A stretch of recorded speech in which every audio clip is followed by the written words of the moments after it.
ஒரு காலகட்டத்துல ஒருத்தர் பிடிச்சிப்பேன், நான் பிடிச்சி உழுக்குன்னு உழுக்குவேன். அப்ப கூட எல்லாரும் வந்து சொல்லுவாங்க, முருகனை கும்பிடுங்க. அப்ப நான் சொன்னேன், அவர் ரொம்ப சின்ன பையங்க, இந்த பாருங்க நம்ம கூட காட்டணும்ல, ஒரு மாம்பழம் கிடைக்கலங்கிறதுக்காக கோச்சின் போய் எங்கேயோ போய் நின்னுட்டாரு.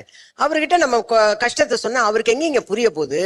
ஆனா முருகர்லாம் வேணாங்க, நான் பெருமாளையே பிடிச்சிக்கிறேன், பெருமாள்னு நினைச்சேன்.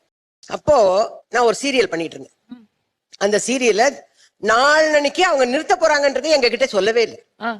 நாங்கெல்லாம் போயிட்டோம்னா ஒரு 10 நாள் டிசம்பர்ல ஒரு 10 days அப்படின்னு டேட்ஸ் எல்லாம் வாங்குறாங்க. உடனே நம்ம கால்குலேஷன் போட்டுப்போம்ல, ஒரு சம்பளம் இவ்வளவு வரப்போகுது டிசம்பர்லன்னு. ஆனா நாங்க நவம்பர் 24th போகும்போது இன்னைக்குதான்மா கிளைமேக்ஸ். எனக்கு அழுக தாங்க முடியல. ஏன்னா நான் டிசம்பர்ல வந்து ஒரு 10 நாள் வேலை செய்ய போறேன் அப்படின்னு நம்ம ஒரு கமிட்மெண்ட்ல இருப்போம்ல, நமக்கு சம்பளம் வரப்போகுதுன்னு எல்லாம். இவங்க திடீர்னு ஊத்தி முடிட்டாங்க.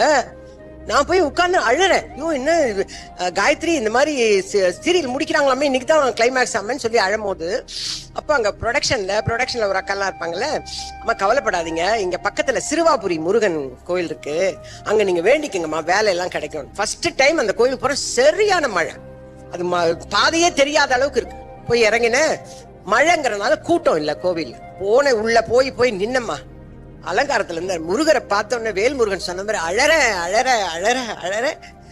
அது இந்த நிமிஷம் வரல என்னால அந்த அழுகையை நிறுத்த முடியல.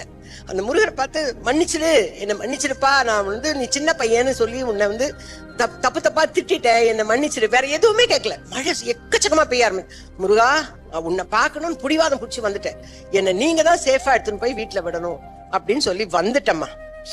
இது வந்து டிசம்பர் 9th அன்னைக்கு நடக்குது. டிசம்பர் 11th அன்னைக்கு ஹைதராபாத்ல இருந்து ஒரு டைரக்டர் பேசுறாரு, ஏஆர் முருகதாஸோட கோ டைரக்டர். அம்மா ஒரு படம் நீங்க ஆக்ட் பண்ணணும். சரி நான் வரேன்னா அவங்க சொல்றாங்க, நாங்க எழுதி உங்களுக்கு டைப் பண்ணி வைக்கிறோம் எல்லாம் சொல்லிட்டு 11th மார்னிங் போன் பண்றாங்க. 11th நைட் லாஸ்ட் பிளைட்ல ஹைதராபாத் போயிட்டு. நீங்க நம்ப மாட்டீங்க, இது சத்தியமான வாக்கு, அந்த முருகன் மேல சத்தியமா சொல்றேன்.